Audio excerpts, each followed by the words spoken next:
Brasil não existiu, o Brasil é uma invenção.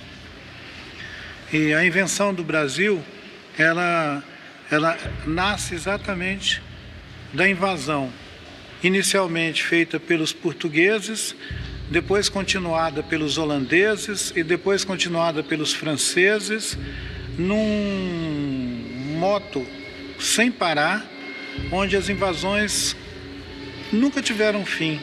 Nós estamos sendo invadidos agora.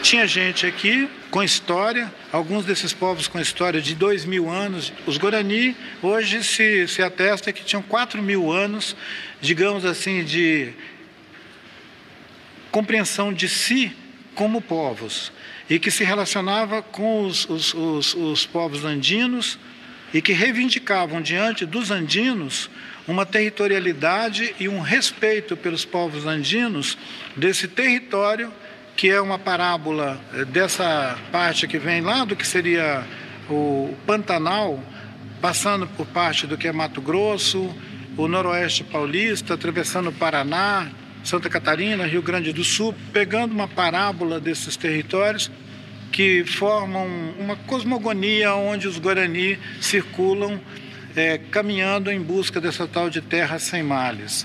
Uma cosmovisão Guarani que busca um lugar que é um espelho da terra, mas que não tem todos os defeitos daqui da terra. Um lugar melhor do que a terra sem mares.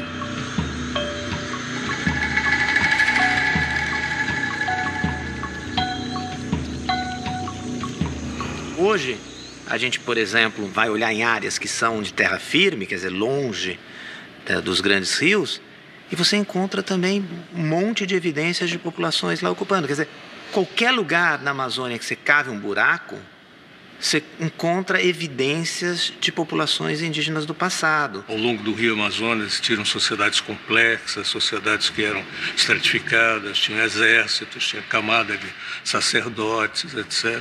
Mas o que se pode dizer é que essa população não era de nenhuma maneira homogênea.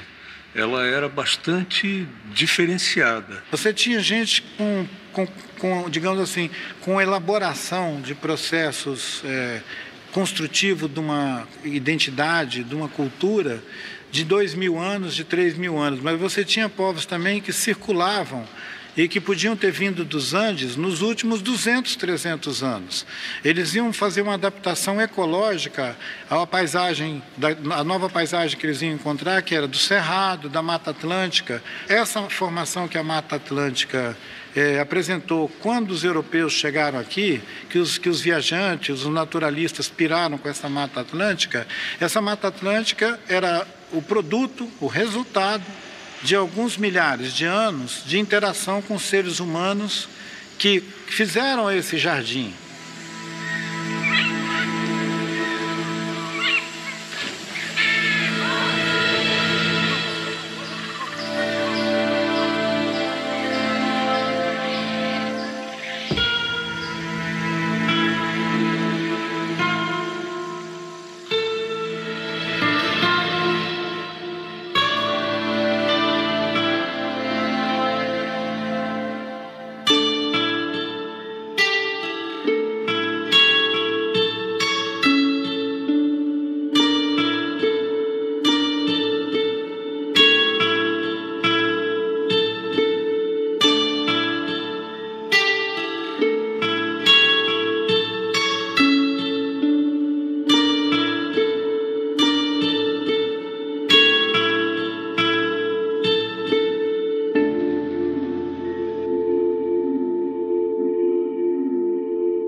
Era um sistema em rede, era um sistema bastante movimentado, né? E seria uma espécie de mundo, assim, um mundo que poderia parecer assim, com o mundo europeu sem a sua Roma, né? No sentido que você não tinha uma capital, um lugar que centralizava, em que todas as estradas, né, vão dar em Roma. Você tinha, mas elas estavam conectadas. O que a gente encontra de estradas, o que a gente encontra hoje de geoglifos, o que a gente encontra de canais, a gente encontra, esse pessoal estava ocupando esse espaço, esse pessoal estava circulando, esse pessoal estava em contato. Eles se relacionavam com os Quechua, com os Aymara, com os povos andinos, com o Império do Taiwan de Suyo, que tinha em toda essa espinha que é os Andes. Quando os brancos chegaram, eles foram admitidos como mais um na diferença.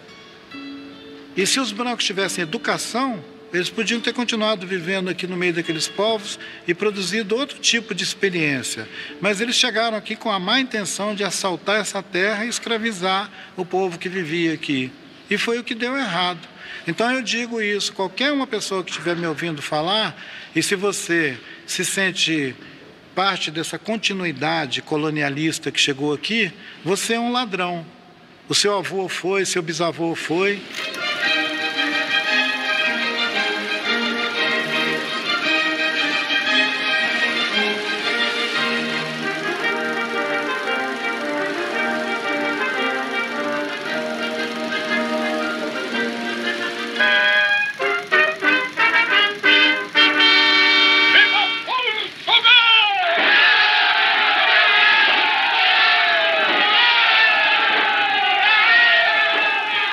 Quando o Humberto Mauro filmou a descoberta do Brasil, aquilo lá era o que os brancos, filhos dos portugueses, pensam que foi a descoberta do Brasil. O mito de origem do Brasil é aquela descoberta, né, com as caravelas, aquela missa em Monte Pascoal. É um mito de origem, gente. Nós somos adultos, a gente não precisa ficar embalado com essa história. A gente pode buscar entender a nossa história com as diferentes, digamos, matizes que ela tem e ser capaz de entender que não teve um evento fundador do Brasil.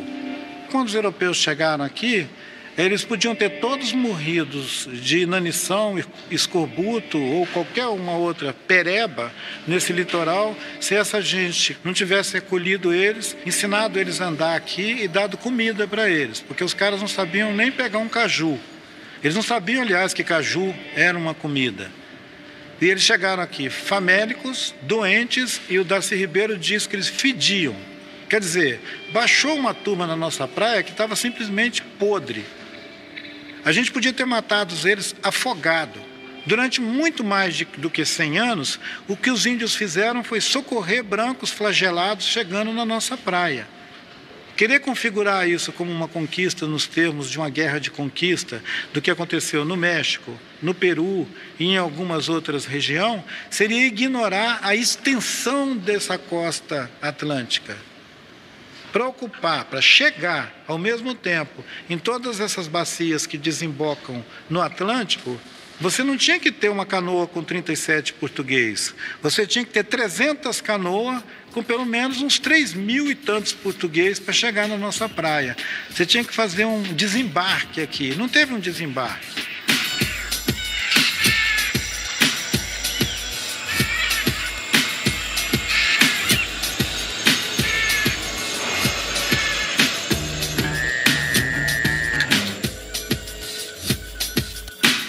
Os primeiros registros dos contatos, há um desejo de estabelecer trocas, há um desejo de encontrar mercadorias, metal, ouro, e logo isso não se realiza, então é o pau-brasil, são papagaios, são macacos, mas não só. Já os portugueses também capturam escravos. Então, são trocas, mas já são trocas também, eu acho, desde o início, marcadas por uma tensão de uma sociedade, que é a sociedade portuguesa, de comerciantes que estão nesses navios, da monarquia portuguesa, interessada já na conquista, na dominação, de impor o seu ponto de vista. Lévi-Strauss mostrou isso muito bem nos estudos dele, essa grande diferença de mentalidade entre os europeus e os povos americanos, os indígenas americanos. Ao contrário dos europeus, os indígenas muito abertos à alteridade, a incorporar o outro, a diversidade. né? Como parte sempre integrante da sua visão de mundo. Enquanto os europeus não, eles não veem o outro, eles sempre, quando veem algo, eles projetam sobre o outro o que eles querem ou o que eles não querem. No caso, por exemplo, o demônio, o pagão, o infiel. Enquanto os índios estavam querendo saber que tipo de corpo esse pessoal que chegou tem, né? Se eles são mortais, se eles apodrecem, se eles morrem, se eles cagam fedido, né? Os espanhóis estavam discutindo, os espanhóis, os portugueses estavam discutindo se esses caras tinham alma ou não, e se podiam ou não ser escravizados, né? Então... Nos enganaram de muitas formas, com agrados, com afagos, né? Com presentes. Então, né? Foi um roubo e foi também essa questão o roubo da própria consciência, né? Também. Porque acho que a gente, quando percebeu que não era, talvez metade das coisas já tinha ido.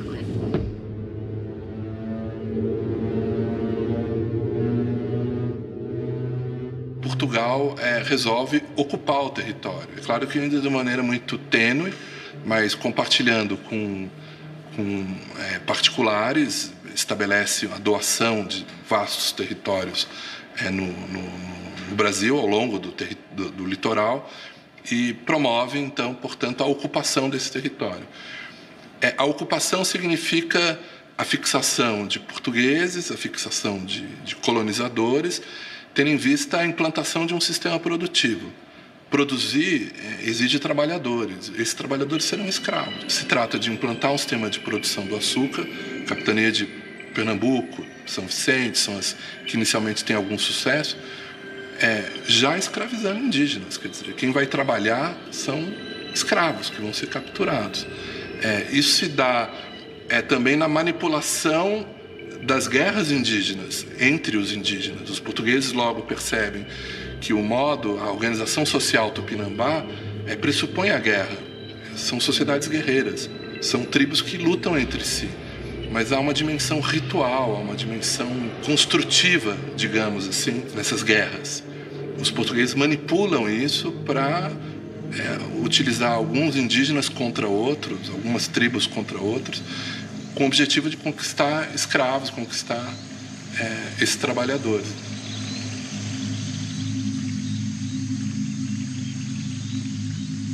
O entendimento que os portugueses estavam tendo de que podiam escravizar os índios foi um dos principais motivos dos índios começarem a queimar os engenhos, queimar as novas sítios coloniais e entender que os brancos eram invasores. Quer dizer, demorou para os índios interpretarem que os brancos estavam aqui para ficar e para tomar a terra e, se possível, escravizar os donos da terra.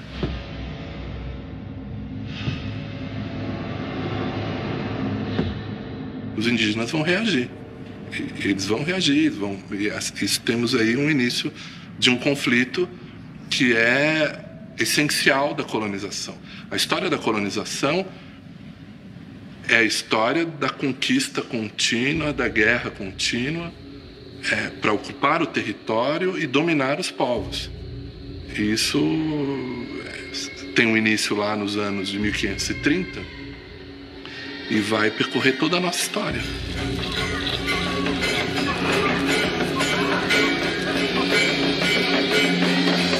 Nós estamos em guerra. Eu não sei por que você está me olhando com essa cara tão simpática. Nós estamos em guerra. O seu mundo e o meu mundo estão em guerra. Os nossos mundos estão todos em guerra. A falsificação ideológica que sugere que nós temos paz é para a gente continuar mantendo a coisa funcionando. Não tem paz em lugar nenhum. É guerra em todos os lugares o tempo todo. Ao contrário do que muita gente diz, de que os empreendimentos portugueses tiveram que trazer negros da África para cá, porque os índios não quiseram ser escravos, isso é uma tremenda de uma mentira. Os índios foram escravizados à exaustão, foram mortos aos milhares, sendo explorados pelo trabalho escravo. os escravos indígenas foram utilizados durante todo o período da colonização. E, legalmente, a legislação estabelecida pela monarquia, já em 1570, criava condições jurídicas para legitimar a escravização dos indígenas. E essa escravização se deu com um fundamento da guerra justa. Grosso modo, se os indígenas se recusam à fé, são contrários à fé, portanto, é justo guerreá-los. Como é justo guerreá-los, então significa que é justo matá-los, é justo ocupar os seus territórios e é justo escravizá-los. Eu escravizo o indígena para salvar a alma dele. A própria Igreja Católica mesmo tentou evangelizar e muitos que não aceitavam era morto, né? Muitos de nós era proibido de falar a língua, era proibido de assumir um nome indígena, por exemplo, né? Tinha que negar para poder ser aceito. Então muita gente negou a sua própria identidade, né? Para poder evitar o preconceito ou mesmo para evitar ser morto. Foi só no início do século XVII, ou seja, por volta de 1620, 1630, que os escravos africanos começaram a ser a maioria nos engenhos de açúcar. Até então, a maioria dos trabalhadores escravos eram indígenas.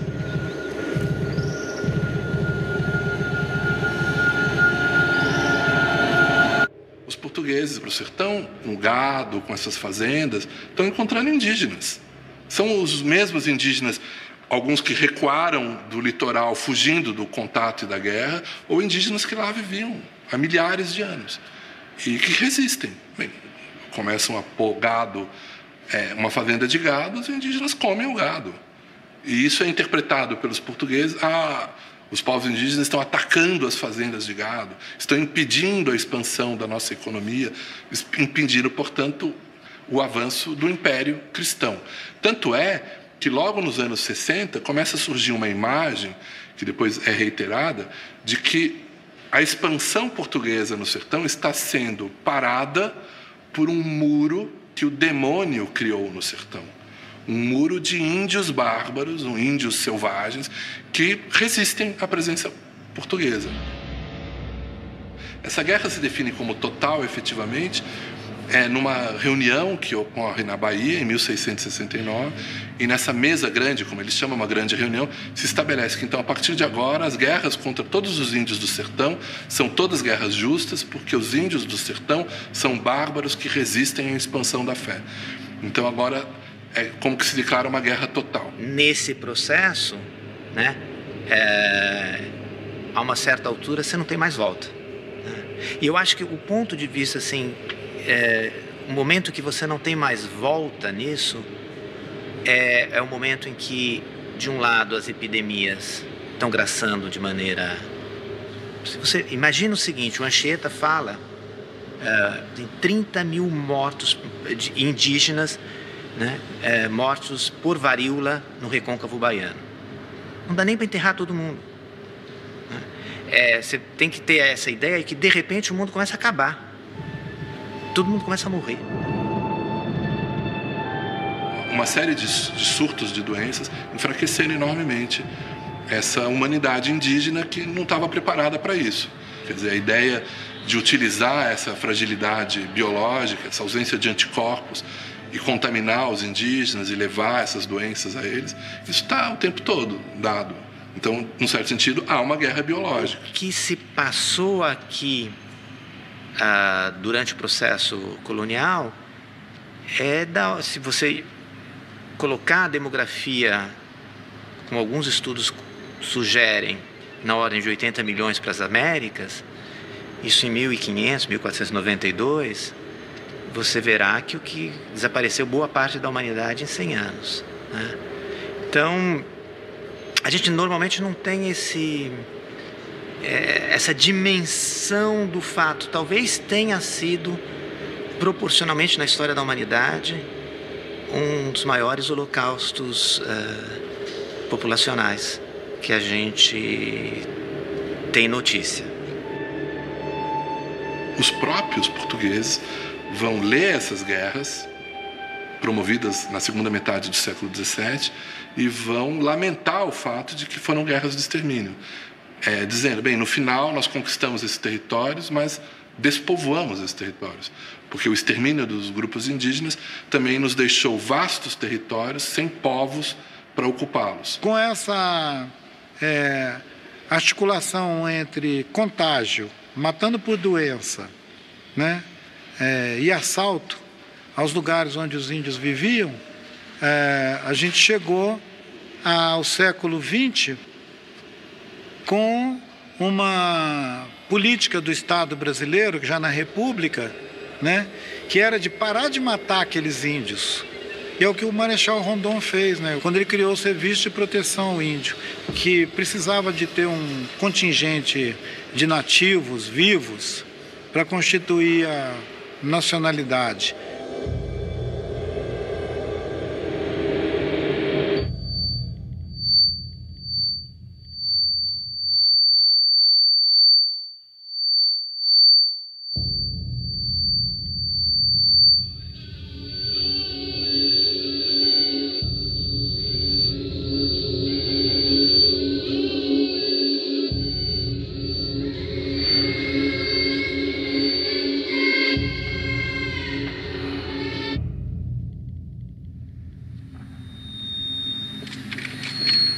Os senhores não poderão ficar omissos, os senhores não terão como ficar alheios a mais essa agressão, movida pelo poder econômico, pela ganância. Um povo que habita casas cobertas de palha, que dorme em esteiras no chão, não deve ser identificado de jeito nenhum como um povo que é o inimigo dos interesses do Brasil, inimigo como os interesses da nação e que coloca em risco qualquer desenvolvimento. O povo indígena tem regado com sangue cada hectare dos 8 milhões de quilômetros quadrados do Brasil. Os senhores são testemunhas disso. Essa guerra é contínua. Ela não foi um fato histórico que acabou no século XVI. Ela fez parte de toda a expansão do Brasil por outras regiões, além da costa atlântica. Ela fez parte da entrada nos sertões de São Francisco, ela fez parte da entrada na Amazônia, ela fez parte depois da própria ação do Brasil na região fronteira do Chaco, né? Faz parte da guerra com o Paraguai também, ela integra esse episódio, ela faz parte da expansão cafeeira, da borracha, depois do cacau na Bahia, todos os grandes ciclos econômicos de desenvolvimento, os índios sempre foram atingidos pesadamente. Índios Yanomamis morreram em choque com garimpeiros. Nós estamos de frente de um múltiplo homicídio que eu não posso deixar de caracterizar como genocídio.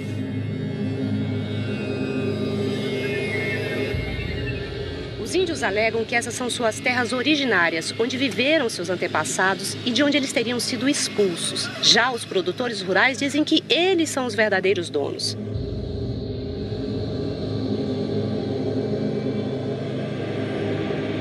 Essa proposta de emenda constitucional defendida pela bancada ruralista passa para o Congresso a decisão de demarcação de terras. O relatório também proíbe a ampliação de terras indígenas já demarcadas.